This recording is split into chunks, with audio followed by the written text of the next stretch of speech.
दोस्तों, भले ही परिवार में सबके पास मोबाइल फोन हो, किंतु समय देखने के लिए घर में एक दीवार घड़ी तो अवश्य होती है, क्योंकि यह सदियों से हमारे घर का हिस्सा रही है। यदि घर में कहीं भी दीवार घड़ी न हो तो बहुत अजीब भी लगता है। कुछ घरों में तो एक से ज्यादा भी होती है, तो घड़ी को क्या कहीं भी टांग देना ठीक है या नहीं, जानेंगे आज की इस वीडियो में। दोस्तों, घड़ी को भूल कर भी इस दिशा में ना लगाएं, इससे फैलती है घर में नकारात्मकता। इसी के साथ हम जानेंगे दोस्तों कि आपको कैलेंडर कहां पर नहीं लगाना है, क्या गलती आपको नहीं करनी है, और साथ ही मैं आपको बताऊंगा कि यदि आपकी घर वास्तु दोष है तो कैसे आप जान सकते हैं और क्या उपाय कर सकते हैं जिससे कि वास्तु दोष दूर हो और आपके जीवन से परेशानियां खत्म हो जाएं। तो पूरी जानकारी के लिए इस वीडियो को अंत तक अवश्य देखिएगा। दोस्तों, हम सभी के घर में घड़ी का प्रयोग किया जाता है।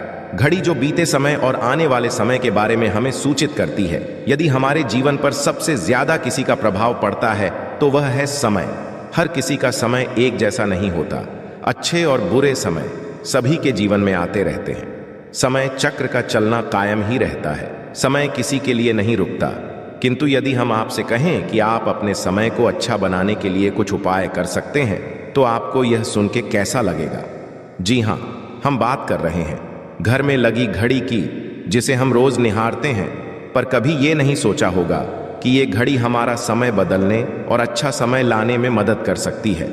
दोस्तों, हम कई बार जीवन में छोटी छोटी चीजों को नजरअंदाज कर देते हैं, किंतु वहीं कुछ चीजें हमारे भाग्य पर अच्छा बुरा प्रभाव डालती हैं। इसी तरह घर में और भी कुछ चीजें हैं जो आपके वास्तु दोष का कारण बनती हैं और आपकी परेशानी की वजह बनती है। तो आइए पहले जान लें, क्या आपको अपने घर में वास्तु दोष के बारे में कैसे पता लगता है और किस तरह से आप आसानी से इसे ठीक कर सकते हैं। दोस्तों, वास्तु शास्त्र के अनुसार किसी भी घर में वास्तु दोष होने से सुख, शांति और पारिवारिक उन्नति में बाधा पैदा होती है, के कारण पनपने वाली नेगेटिव ऊर्जा से व्यक्ति के भाग्य पर बुरा प्रभाव पड़ता है। साथ ही घर के लोगों को कई प्रकार की परेशानियों का सामना करना पड़ता है। दोस्तों, शास्त्रों के अनुसार यदि हम ये छोटे मोटे उपाय कर लें तो अपने घर में नेगेटिव एनर्जी से छुटकारा पा सकते हैं। आइए जानते हैं, किंतु उससे पहले दोस्तों आपसे रिक्वेस्ट है कि वीडियो को लाइक करें, अपने दोस्तों के साथ शेयर करें, और यदि आपने अभी तक चैनल को सब्सक्राइब नहीं किया तो सब्सक्राइब करके बेल आइकॉन अवश्य प्रेस कर लें। दोस्तों, नंबर 1, जीवन में तरक्की पाने के लिए रोज पहली रोटी गाय को दें, पीपल को जल चढ़ाएं और चींटियों को शक्कर मिला हुआ आटा दें। तांबे के लोटे में जल व लाल चंदन मिलाकर रात को अपने सर के पास रखकर सो जाएं। सुबह उस जल को तुलसी को चढ़ा दें। ऐसा करने से आपकी परेशानियां धीरे धीरे दूर हो जाएंगी। नंबर 2, वास्तु के अनुसार यदि आपके घर में तिजोरी है और आप उसके सामने शीशा लगा दें तो इससे धन में बरकत होती है। व्यापारी लोग अपने कैश बॉक्स के सामने शीशा लगाएं, इससे आपके ग्राहक बढ़ेंगे। दोस्तों, नंबर 3, झाड़ू पोछा कभी भी खुले में नहीं रखना चाहिए। इन्हें सदैव छुपाकर रखना चाहिए और झाड़ू भी रसोई में नहीं रखनी चाहिए। इस बात का बहुत विशेष ध्यान रखें। नंबर 4, शौचालय का दरवाजा सदैव बंद होना चाहिए। माना जाता है कि घर की नेगेटिव ऊर्जा शौचालय में ही वास करती है। ऐसे में यदि शौचालय का दरवाजा खुला रहता है तो नेगेटिव ऊर्जा आपके घर में प्रवेश करती है। नंबर 5, घर में सुख शांति के लिए कपूर को घी में डुबाकर सुबह शाम जलाना चाहिए। इससे घर में वास्तु दोष भी कम होता है और घर में रह रहे सदस्यों के जीवन की परेशानियां कम होती हैं। दोस्तों, नंबर 6, दुर्घटना से बचने के लिए शाम को हनुमान चालीसा के पश्चात कपूर अवश्य जलाना चाहिए। नंबर 7, घर में जिस जगह वास्तु दोष हो वहां कपूर की 2 टीकियां रखें। खत्म हो जाने के पश्चात वहां दोबारा इसे रखें। नंबर 8, सूर्य अस्त के पश्चात कभी भी किसी को दूध, दही या प्याज नहीं देना चाहिए। यह भाग्य में बाधक भी बन सकता है।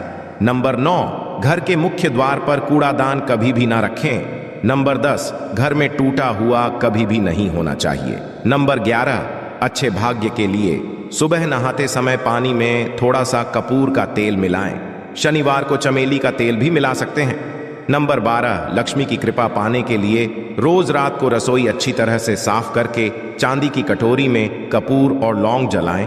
यह प्रक्रिया रोज की जाए तो घर में बरकत बनी रहती है और माँ लक्ष्मी जल्द ही ऐसे घर से आकर्षित होती है, ऐसे घरों से नकारात्मकता दूर रहती है।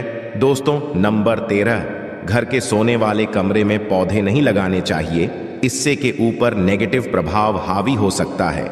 नंबर 14, घर में पौधे लगाते समय पानी में सेंधा नमक डालें। सादे नमक का भी आप उपयोग कर सकते हैं, किंतु दोस्तों ज्यादा फलदायी होता है, आपको शुभ फल जल्द ही प्राप्त होंगे। दोस्तों, घड़ी की सही दिशा आपके जीवन को भी सही रास्ता दिखाने में मदद कर सकती है। इसके अलावा को किस जगह लगाना चाहिए और किस जगह पर नहीं, ये भी हम बात करेंगे। सबसे पहली बात जिसकी हम बात करेंगे वो है दोस्तों घड़ी का आकार, यानी घड़ी की शेप। दोस्तों, वास्तुशास्त्र के अनुसार गोलाकार की घड़ियां अंडाकार घड़ी सबसे उत्तम मानी जाती है, पर आजकल देखा जा रहा है कि बाजार में कई प्रकार की घड़ियां मौजूद हैं जिसमें घर के सदस्य या भगवान की तस्वीरें और फोटो भी लगी होती हैं। किंतु दोस्तों, आपको बता दें कि घड़ी के साथ तस्वीरें लगाना बिल्कुल भी सही नहीं है। आपके घर के सदस्यों के जीवन पर समय का प्रभाव देखने को मिल सकता है और भगवान की तस्वीर घड़ी में बिल्कुल भी नहीं लगानी चाहिए, क्योंकि भगवान की तस्वीर को रोज धूप, दीप, अगरबत्ती और पूजन की आवश्यकता होती है और घड़ी तो कई महीनों तक धूल में पड़ी रहती है। इससे भगवान का अपमान होता है और ये शुभ नहीं माना जाता। हो सके तो घड़ी का आकार और अंडाकार ही पसंद करें। घड़ी का या अंडाकार होना हमारी पृथ्वी के आकार को दर्शाता है, जो को और घड़ी में नुकीले कोने होते हैं और वास्तु के अनुसार नुकीली चीजें नेगेटिव ऊर्जा का संचार करती है।